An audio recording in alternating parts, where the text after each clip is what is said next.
Muy bien, buenos días. Vamos a abrir nuestras Biblias en Mateo, capítulo 19.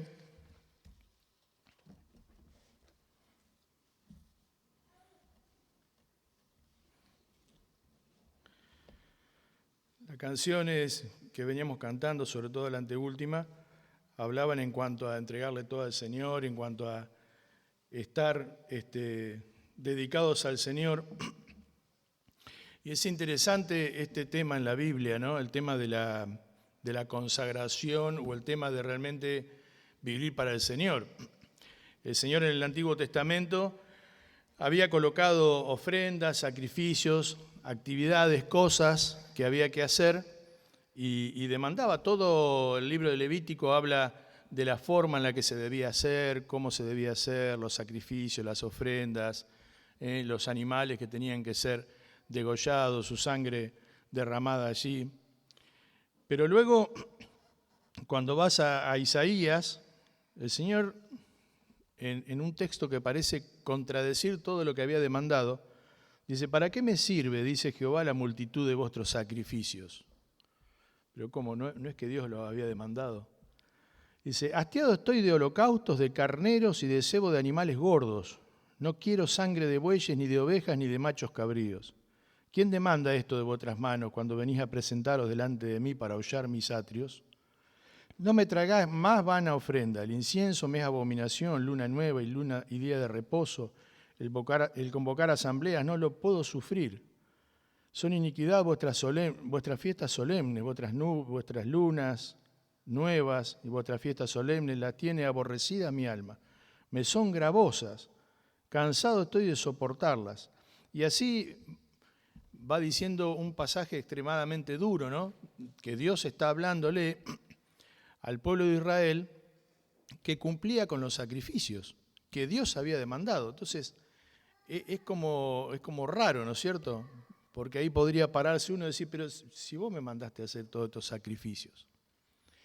Y el Señor va a ir mostrando que en realidad todas las cosas que Él demandaba en el Antiguo Testamento era para enfocarlos en Cristo, era para enfocarlos en la obra de Dios, y lo que Él buscaba era un corazón que quisiera adorar, no el mero sacrificio. Por eso cuando vamos a Isaías, Dios va diciendo: a mí no me interesan que maten animales en mi nombre, ni la grasa, ni la gordura, ni nada lo que van a poner ahí. No es eso lo que me interesa a mí, ¿no?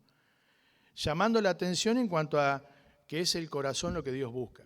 Cuando nosotros vamos a Mateo capítulo 19, encontramos acá una historia que es llamada la historia del joven rico, que la vamos a leer desde el versículo 16 hasta el versículo 30, porque ahí tenemos la otra parte que es la contraposición de lo que decían los discípulos, en especial Pedro, a raíz de esto, ¿no? Y dice: entonces vino uno y le dijo: Maestro bueno, ¿qué bien haré para tener la vida eterna? Él le dijo: ¿por qué me llamas bueno? No hay bueno sino uno, Dios. Mas si quieres entrar en la vida, guarda los mandamientos. Le dijo: ¿cuáles? Jesús le dijo: no matarás, no adulterarás, no hurtarás, no dirás falso testimonio, honra a tu padre y a tu madre y amarás a tu prójimo como a ti mismo. El joven le dijo: todo esto he guardado de mi juventud. ¿Qué más me falta? Jesús le dijo: si quieres ser perfecto, anda, vende todo lo que tienes y dale a los pobres, y tendrás tesoro en el cielo. Y ven, sígueme. Oyendo el joven esta palabra, se fue triste porque tenía muchas posesiones. Entonces Jesús dijo a sus discípulos: de cierto os digo que difícilmente entrará un rico en el reino de los cielos. Otra vez os digo que es más fácil pasar un camello por el ojo de una aguja que entrar un rico en el reino de los cielos. Sus discípulos, oyendo esto, se asombraron en gran manera diciendo: ¿quién pues podrá ser salvo? Y mirándolo, Jesús les dijo: para los hombres esto es imposible, mas para Dios todo es posible. Entonces respondiendo Pedro le dijo: he aquí, nosotros lo hemos dejado todo y te hemos seguido. ¿Qué pues tendremos? Y Jesús le dijo: de cierto os digo, que en la regeneración, cuando el Hijo del Hombre se siente en el trono de su gloria, vosotros, que me habéis seguido también, os sentaréis sobre 12 tronos, para juzgar las 12 tribus de Israel. Y cualquiera que haya dejado casa o hermanos o hermanas o padre o madre o mujer o hijos o tierras por mi nombre, recibirá 100 veces más y heredará la vida eterna. Pero muchos primeros serán postreros y postreros primeros. Comienza acá el joven rico mostrando algunas cosas que tenemos que considerar para comprender un poco bien la historia. En primer lugar, el joven rico acá era un joven no solo que tenía posesiones en extremo, tenía cosas, sino que era una persona reconocida socialmente y religiosamente. Todos los fariseos de ese momento mandaban guardar la ley, aún no solo los mandamientos, sino una cantidad de preceptos y órdenes que ellos habían acumulado, algunas que eran explicaciones o un desarrollo de las enseñanzas bíblicas y otras que eran las tradiciones de los ancianos, que no tenían un asidero bíblico, que podían ser buenas costumbres inclusive, cosas que se podían guardar, pero que no eran de poder reclamarse doctrinalmente. Sin embargo, este joven rico cumplía con todas esas cosas. Pero aún cumpliendo con todas esas cosas, siendo un religioso perfecto prácticamente, él sentía que había un vacío, sentía que no estaba alcanzando la vida eterna, porque los fariseos o la doctrina que predicaban estos religiosos de ese momento era prácticamente la salvación por obras, ¿no? Tenés que hacer todo esto, y si vos haces todo esto, entonces podés alcanzar la vida eterna. Este joven, aunque hacía todo eso, sentía que no era suficiente para poder alcanzar la vida eterna. Entonces va a llegar a Jesús buscando una palabra quizás como la buscó Nicodemo, ¿no es cierto? Ahora, es interesante, si nosotros vemos en Juan capítulo 3 la historia de Nicodemo, la respuesta o por el camino que va el Señor Jesús es distinto. Nicodemo viene haciendo prácticamente el mismo cuestionamiento, con otras palabras, al Señor Jesús. Y al Señor Jesús, ¿qué le va a hablar? De nacer de nuevo. Le va a decir, es necesario nacer de nuevo, y todo lo que conocemos allí, de la carne no, del agua y del espíritu, etc. ¿Por qué no hace ese mismo camino para este joven? Cuando nosotros observamos acá, se menciona 2 veces la palabra guardar. En el versículo 17 le dice el Señor Jesús, bueno, primero le va diciendo, ¿por qué me llamas bueno, no? Si hay solamente bueno hay Dios. Eso le está diciendo, mirá, la respuesta que vos no estás encontrando en los religiosos, en los lugares, en el templo, en todos esos lugares, sí te la puede dar Dios. Entonces, está bien que vengas a buscar, pero vos estás viniendo a buscar una palabra superadora, una palabra que venga directamente de Dios, porque te das cuenta que todas las palabras que te dan los religiosos no alcanzan. Entonces Jesús le va a decir, mirá, si querés entrar en la vida eterna, guarda los mandamientos. ¿Cuál va a ser la respuesta que le da el joven rico? Versículo 20, el joven le dijo, todo esto he guardado de mi juventud. O sea que prácticamente podría ser, mirándolo así a primera vista, decir, bueno, está listo, ya ganó la vida eterna. Tenés que guardar los mandamientos. Dice, sí, yo los guardé. Ahora es interesante que la palabra que se usa para que se traduce de las 2 maneras guardar no es la misma. Cuando Cristo va a usar en el versículo 17, va a decir guardar desde el fondo del corazón, o sea, atesorar en el corazón. Guardar, esa palabra en el original del versículo 17 significa no un guardar externamente, sino un guardar que viene devenido del corazón, que está grabada en el corazón y que lo hace porque fluye de adentro. No como una imposición humana de ritos, sino como algo que sale porque querés agradar a Dios. Cuando el joven en el versículo 20 va a responder, se traduce la misma palabra, pero usa otra palabra, que es un guardar externamente. Sí, yo todo esto lo hice. No va diciendo, lo tengo atesorado en mi corazón, lo hago porque quiero agradar a Dios, sino que lo hago porque son los requisitos que se me han impuesto. Sí, lo hice, hago todas esas cosas. Pero no quiere decir que lo hiciera del fondo del corazón. Por eso que cuando nosotros vamos a ver este pasaje, bueno, está la discusión si este joven, y no lo vamos a saber hasta que estemos en el cielo, si este joven fue salvo o no fue salvo, pero va relatando de que tenía muchas posesiones, tenía muchas cosas, y lo que el Señor le va a demandar es una acción que le va a mostrar el corazón, no al Señor, sino al mismo joven rico. Porque fíjense que este joven rico llega con cuitas, llega con cosas, pero llega con accionares en la mano. Sí, lo guardé, sí lo hago, ¿no? Es interesante también que cuando le pregunta cuáles mandamientos, el Señor Jesús hace referencia a la segunda tabla de la ley, la segunda parte del decálogo, los segundos 5.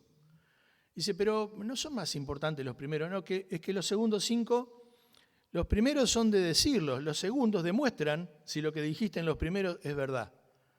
Entonces, son accionar, de no hacer mal al otro, de amar a tu prójimo más que a vos mismo, de honrar. Son cosas que se hacen en la vida y que demuestran si es verdad que amás a Dios. Porque decir amar a Dios, a ver, amarás a Dios sobre toda tu casa, ¿lo amás? Sí, lo amo. ¿Cómo sabemos? ¿Cómo sabés vos mismo si es verdad? Porque el joven rico llega pensando que sí tenía los mandamientos guardados. Él creía que sí tenía un corazón que era aceptable delante de Dios. Sin embargo, tenía esa cuita que íntimamente no le cerraba, no le terminaba de cerrar. Y el Señor le va a hacer una demanda, no porque necesitara su dinero, porque el Señor no vino a buscar dinero, si nosotros nos fijamos, Él podría haber tenido lo que quisiera, pero dicen, el Hijo del Hombre no tiene dónde apoyar su cabeza, no se hizo ni de una casa para Él, ¿no? Porque Él estaba enfocado en su ministerio, claro que es Dios, pero sin embargo, dentro de su grupo, y que era aceptado y que utilizó mucho al Señor, estaba Pedro. Y Pedro, cuando iban a Capernaum, probablemente, por lo menos todos coinciden en que donde iban a habitar, donde iban a dormir, era la casa de Pedro. ¿Recuerdan que estaba la suegra de Pedro también? Es más, cuando el Señor muere y resucita, hay un lapso en el que Pedro, o sea, vuelve a las redes, o sea que su empresa estaba funcionando. Era una empresa de pesca, tenía algunas barcazas, su casa había quedado allí, su familia había quedado allí atendida, tenía su empresa de barcazas de pesca, y eso quedó funcionando. Sin embargo, Pedro estaba con el Señor, había dejado todo eso, no había dejado desatendida a su familia, pero sí había dejado todo para seguirle. Entonces, no era el hecho de tener propiedades el problema. El problema era de mostrarle al joven rico lo que realmente Dios veía en su corazón. Entonces va y le va a apuntar a la llaga, ¿no? Le va a apuntar al punto neurálgico de él. Dice, bueno, bien, ¿guardaste todo? Yo te estoy diciendo que lo tenés que tener en tu corazón. Vos me decís que es por el accionar, bueno, hacé una cosa, vendé todo lo que tenés, dáselo a los pobres y ven y seguime. ¿Y qué pasó con el joven rico? Dice, se fue entristecido. Dice que en el original da una idea como que un rostro sombrío, como que le cayó la ficha, como que se le cayó toda la estantería de lo que él tenía, ¿no? Como que tuvo que elegir entre la luz y las tinieblas y lo vio claramente y se fue para el lado de las tinieblas. No porque fuera malo tener propiedades, sino porque se desnudó su corazón delante de Dios. Dice, bueno, ¿vos realmente querés agradar a Dios? Sí. Vos buscaste al maestro bueno, ¿no? Al que solo Dios se lo puede llamar así. Estás hablando con Dios, pensás que hay una palabra. Bueno, Dios te pide que vendas todo y que me sigas, y que le sigas. Y allí no estuvo dispuesto, porque era mucho lo que tenía que dejar. Y a veces nos pasa lo mismo, ¿no? Tanto a los adolescentes, a los jóvenes, a los que somos adultos. A veces no hay cantidad de propiedades para dejar, pero hay amistades, hay amigos, hay derechos. Hoy que se trata tanto de los derechos. Los otros días estábamos en un almuerzo y una persona en forma jocosa habló de algo que era en contra de los preceptos bíblicos, totalmente en contra, como es la unión entre dos personas del mismo sexo. Y otra persona que es inconversa que estaba allí dijo, ay, pobre, pero tiene derecho. Los derechos, ¿no? Que hoy tanto se esgrimen y que en realidad, no sé si es un derecho, pero es una posibilidad, es una libertad más que un derecho que tenemos, porque Dios nos ha creado con libre albedrío. Dios te dice, vos decidí lo que vos quieras. Vos podés decidir hacer y vivir como quieras. Lo que no podés decidir es la consecuencia que va a tener el accionar de tu vida. El accionar de tu vida va a tener una consecuencia que va a ser ineludible, que va a estar íntimamente relacionado con lo que vos hagas. Entonces, vos podés decidir vivir alejado de Dios, aún estando en la iglesia, siendo un religioso como era el joven rico acá, guardando todas las formas. Pero no quiere decir que puedas evitar la consecuencia de ese accionar, de esa vida. Y el joven rico se dio cuenta de eso, le cayó la ficha, se le demudó el rostro, dice que se ensombreció su rostro de repente. ¿Por qué? Porque se dio cuenta que todo lo que venía haciendo no servía de nada, porque no podía agradar a Dios por medio de hacer cosas, porque la salvación se gana entregándose al Señor. Pero luego va a venir entonces el apóstol Pedro, ¿no? Que siempre va a estar escuchando, va a estar atento, y escuchando lo que el Señor dice, acá dice, bueno, qué difícil va a ser, oyendo esta palabra se fue muy triste, dice, entonces el Señor le dijo, difícilmente entrará un rico en el reino de los cielos. Y siempre hemos escuchado acerca del ojo de la aguja, ¿no? Que un camello pase por el ojo de una aguja, y hay una interpretación alegórica que, tratando de explicarlo, hablan de una puerta baja, ¿sí? Una puerta donde un camello no podía pasar, que solo puede pasar de rodillas y sin carga. Entonces se hace una explicación de eso, que es válida, está bien, de que no hay que dejar las cargas, arrodillarse para poder pasar y entrar a la...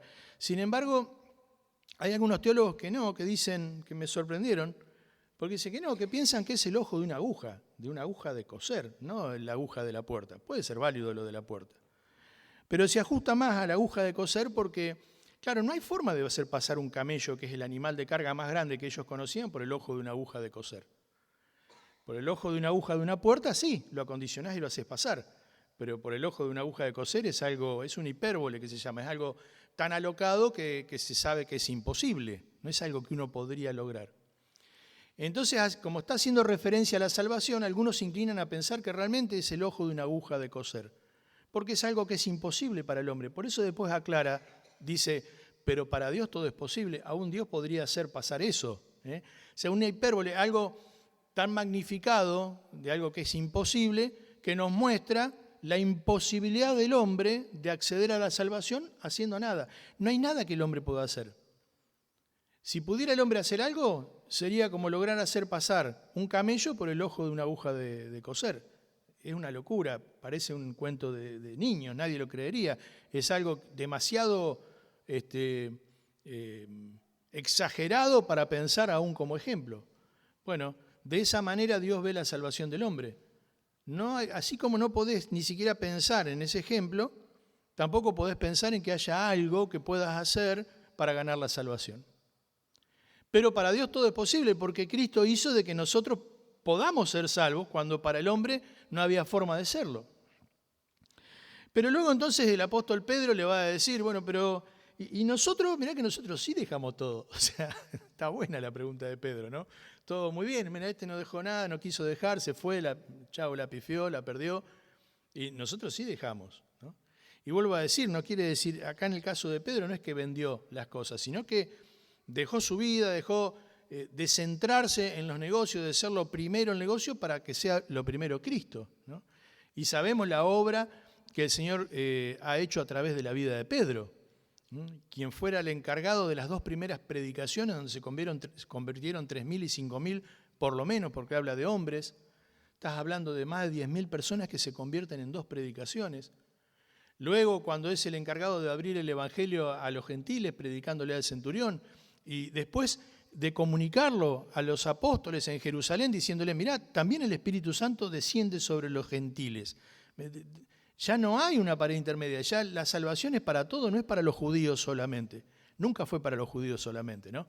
Pero tenían que llegar a través de los judíos, tenían que judaizar, tenían que ajustarse al pueblo judío. Ahora ya no hace falta, porque no es por ser judío o israelita que sos salvo, sino por la obra de Cristo. Entonces, el apóstol Pedro le va a decir, bueno, ¿y nosotros qué tendremos? Que nosotros que hemos dejado todo y te seguimos, ¿qué tendremos? Y el Señor Jesús le va a hacer referencia al reino milenial, donde Él va a estar reinando en forma física, cumpliendo la promesa a David, del reino davídico, durante 1000 años aquí en la tierra en forma física. El Señor Jesús va a venir y va a reinar, la segunda venida de Cristo.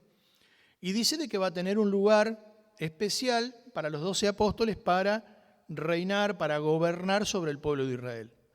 De allí que cuando se sabe que Judas no era verdaderamente cristiano, sino que era un traidor, que era un religioso que estaba entre ellos, pero que no era del Señor, y se ahorca y muere, y el Señor resucita, ellos van a elegir a otro que reemplace a Judas, porque necesitan uno más para el trono, hay un trono vacío, dice que son 12, ¿no? Algunos, y ahí eso también lo sabremos, algunos dicen que sí, que está bien, que se eligiera a Matías, que era... Otros dicen de que quizás ese lugar estaba reservado para Pablo, que no para Pablo la Rosa, sino para Pablo el apóstol. Difícilmente fuera eso, porque el apóstol Pablo no estuvo con el Señor en esos 3 años, entonces sí podía ser uno no de los apóstoles, pero sí de los discípulos, porque con el Señor Jesús no solo recorrió el camino los 12, sino que había discípulos también, ¿no? Entonces había quien estuviera desde el principio de las cosas, de que comenzó el Señor hasta el final, y por eso eligen a uno de ellos. Y luego entonces está allí esta promesa del Señor y diciéndole, mirá, y también otra vez una hipérbole, ¿no? Dice, por cualquiera que haya dejado casas, o hermanos, o hermanas, o padre, o madre, o mujer, o hijos, o tierras, por mi nombre, recibirá 100 veces más y heredará la vida eterna. También es una hipérbole, donde no es un negocio, dejé una casa, viene la vida eterna, ¿dónde están mis 100 casas? ¿No? Porque entonces sería, dejé la mujer, ¿dónde están mis 100 mujeres? No, es una hipérbole, no es una exageración para mostrar de que dejar cosas transitorias, como dice Pedro, como si todo esto ha de ser quemado, ustedes saben que la tierra va, como la conocemos, va a dejar de existir. Dios va a juzgar la tierra por fuego, o sea que todas las cosas que hoy conocemos van a dejar de existir y Dios va a hacer una tierra nueva. Va a ordenar todo. En el milenio va a haber un gran ordenamiento, que probablemente sea lo que está mencionando acá en la regeneración, que es esa palabra regeneración del versículo 28, es una reforma, es una reordenación. Por eso se piensa que es en el milenio, donde hay una reordenación de las cosas, donde el león puede pastar con la oveja, donde el niño puede jugar con la serpiente. Hay una reordenación de lo que era, asimilándolo mucho a lo que era el paraíso original. Pero luego de eso, cuando termina el milenio, que viene el Señor a juzgar al mundo, va a ser destruido este planeta y o reconstruido por el Señor o será otro planeta, no sé cómo va a ser, está esa discusión también. Ahora, lo que está diciendo el Señor es, siempre lo que vos entregues al Señor por seguirle, va a ser infinitamente menor a lo que vas a conquistar o a lo que vas a tener por seguirle. Nunca va a ser negocio, entre comillas, quedarte a pensar en las cosas de este mundo.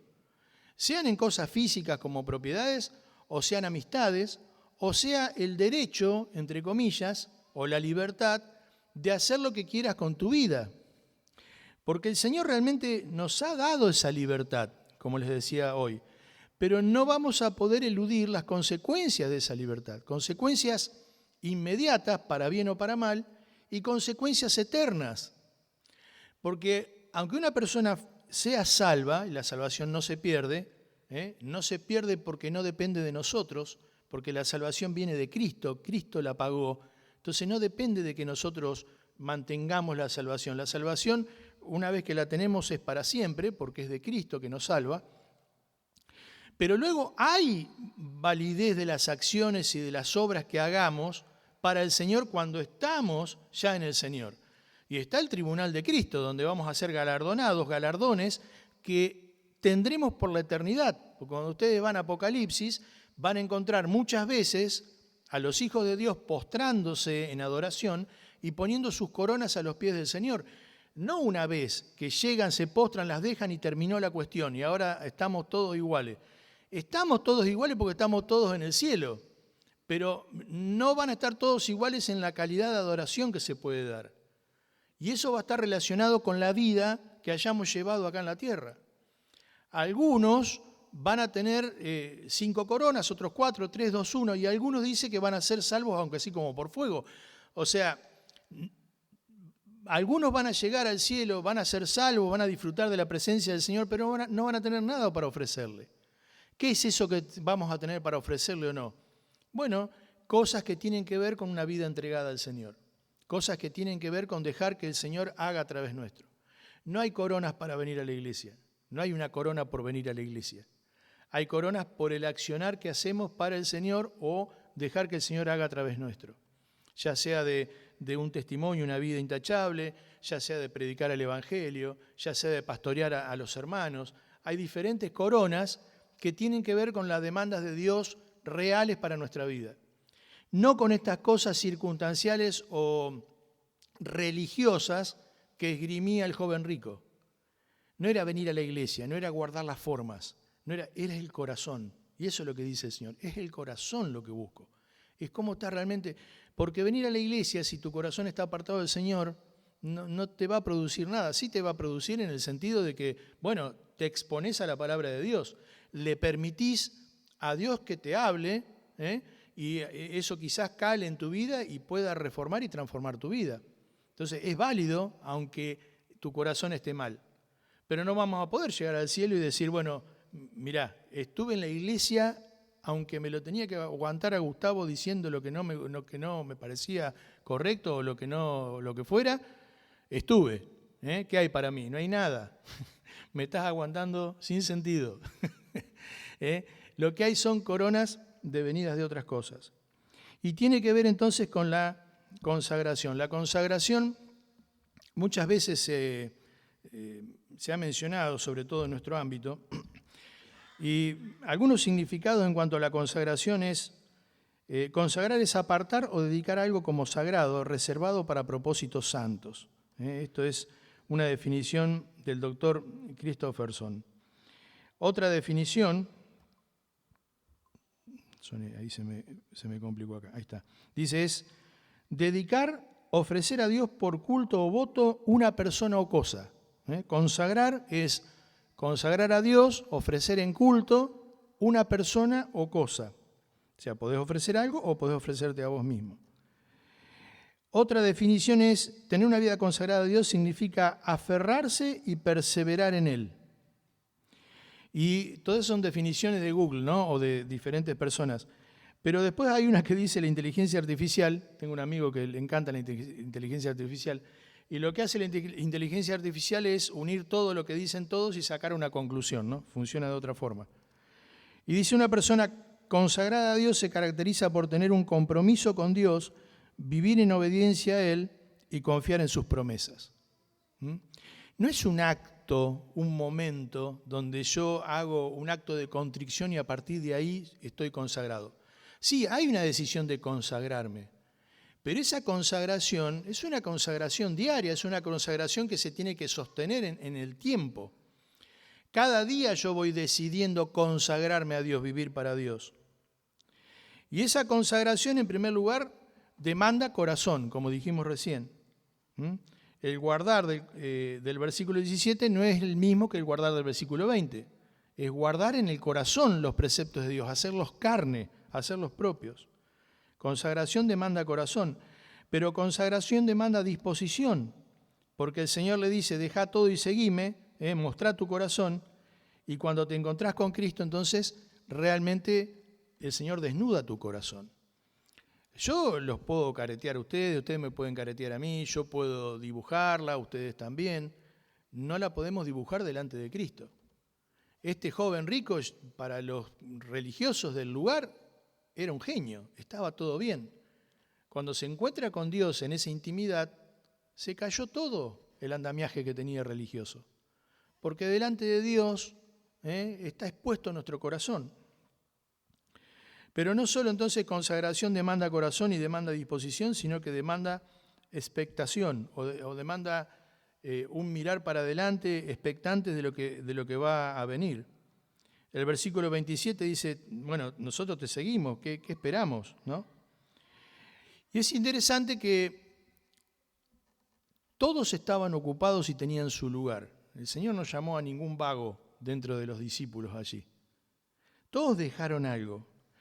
Y lo dejaron no por lo que les podía dar, lo dejaron por quién era Cristo, porque después empezaron a ver las cosas que Cristo hacía.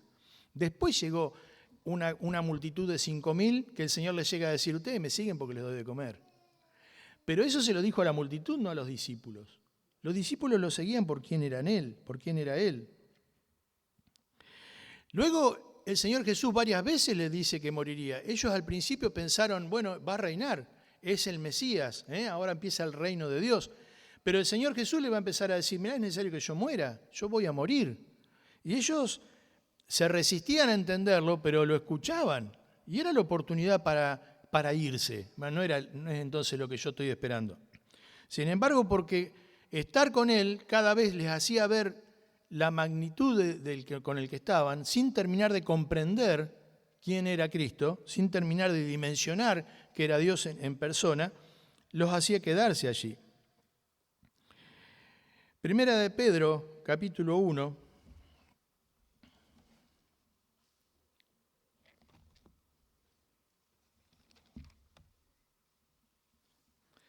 Versículos 4 al 9,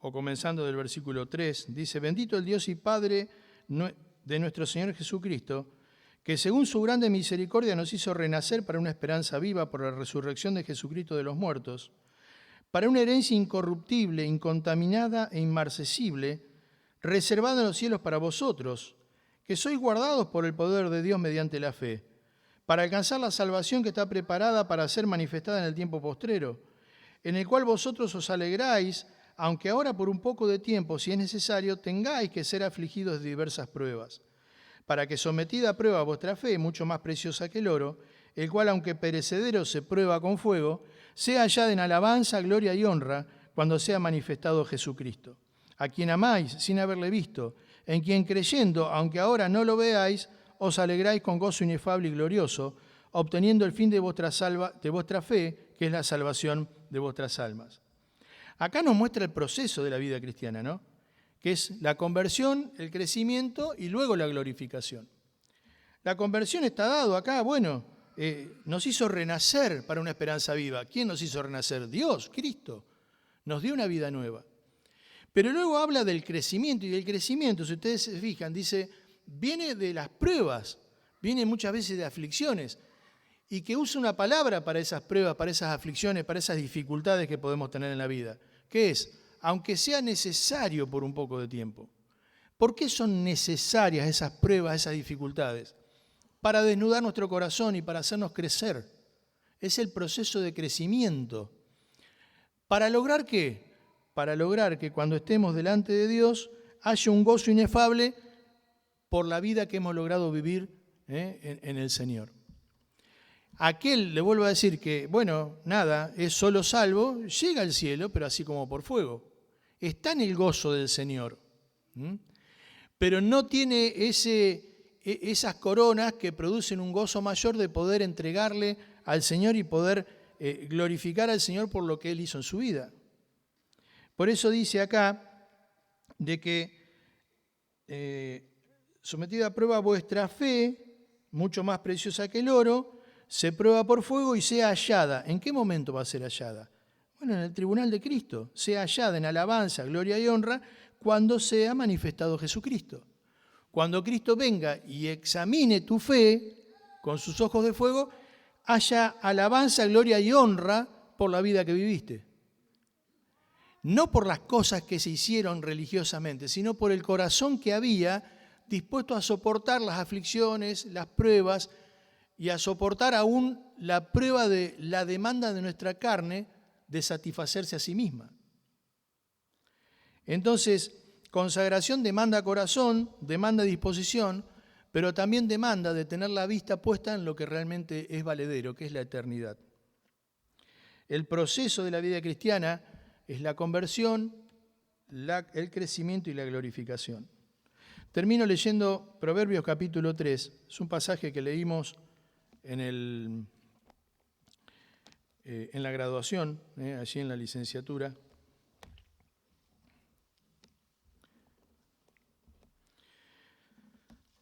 Dice versículo 1, Hijo mío, no te olvides de mi ley, y tu corazón guarde mis mandamientos, porque largura de días y años de vida y paz te aumentarán. Nunca se aparten de ti la misericordia y la verdad. Átalas a tu cuello, escríbelas en la tabla de tu corazón, y hallarás gracia y buena opinión ante los ojos de Dios y de los hombres. Fíate de Jehová de todo tu corazón y no te apoyes en tu propia prudencia. Reconócelo en todos tus caminos y Él enderezará tu vereda.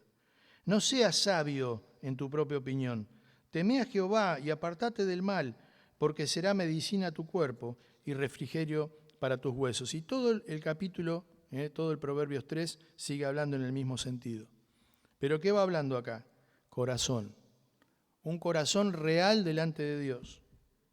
Un corazón que le permite a Dios que Él enderece sus caminos y que no se basa en sus propios razonamientos, en sus propios derechos, en sus propias libertades, sino que se basa en lo que Dios demanda. Por eso dice, no seas sabio en tu propia opinión. No te dejes llevar por lo que vos pensás que está bien. No te dejes llevar por lo que tu mente quiere y desea, que a veces tiene que ver con lo que pide el Señor, pero engañoso es el corazón. Nosotros, el corazón natural de la persona es engañoso, porque lo único que apunta es a satisfacer sus deseos. Ahora, ese pasaje bíblico está hablando del corazón de carne. Luego nosotros tenemos una nueva naturaleza, que es el Espíritu Santo habitando en nosotros, la naturaleza de Dios. Entonces, cuando ese corazón está transformado y bajo la obra de Cristo, bajo la obra de guía del Espíritu Santo, sí puede ser confiable, porque es la guía del Espíritu Santo. Pero, como mencionaba antes, aún el apóstol Pablo decía que luchaba cada día con eso. Porque la carne pide una cosa y el Espíritu demanda otra. Entonces yo mismo, dice, estoy en estrecho, yo mismo tengo esa lucha en mí. Pero él reconocía y lograba reconocer delante de Dios qué eran las demandas de su carne, que a veces engañan, porque no es que engañoso es el corazón, dice, o sea, quiere decir que te engaña, no es que te presenta la verdad, mirá, no le des bolilla a Dios, hacé cualquiera, total, te va a ir bárbaro, no, te engaña, vos mismo te engañás a vos mismo, es increíble, pero aún los psicólogos hablan de eso, ¿no? Vos te podés engañar a vos mismo, diciendo, no, pero si estoy bien yo, no, pero si tengo derecho, pero si, ¿por qué me va a ir mal de la otra forma? Yo puedo hacer esto, si está bueno, si estoy sirviendo a Dios, si estoy haciendo las cosas. Y te engañás a vos mismo, porque engañoso es el corazón. ¿Cuándo no te puede engañar el corazón? Cuando se desnuda delante de Dios. Cuando Cristo te dice, bueno, a ver, dejá todo y seguime. Pero con una sola frase le hizo caer todo el andamiaje que tenía el joven rico.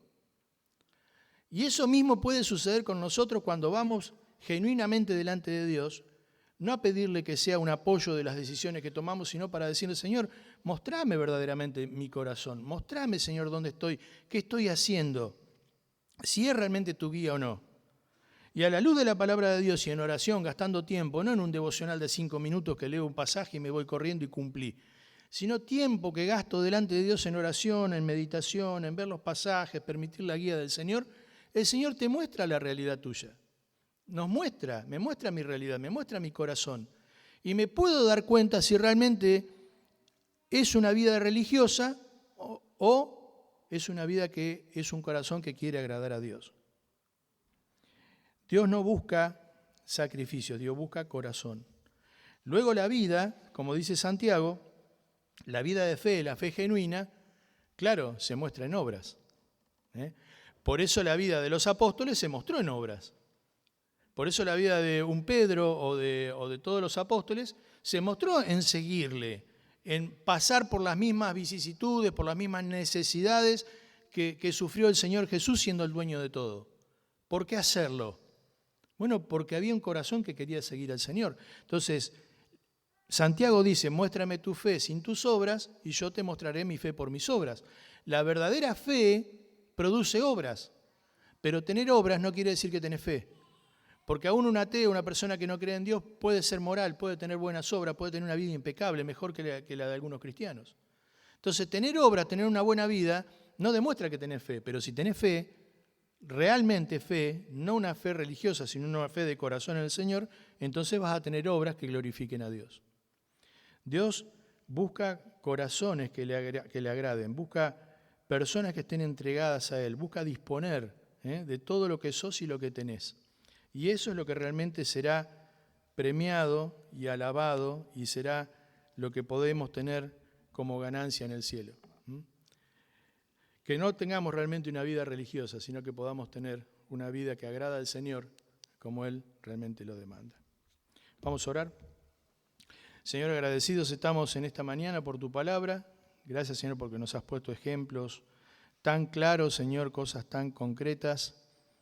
Personas que podían creer, acceder a la salvación por las cosas que hacían. Y ahí vemos, Señor, cómo el joven rico, por más que cumplía con todos los preceptos, no era salvo.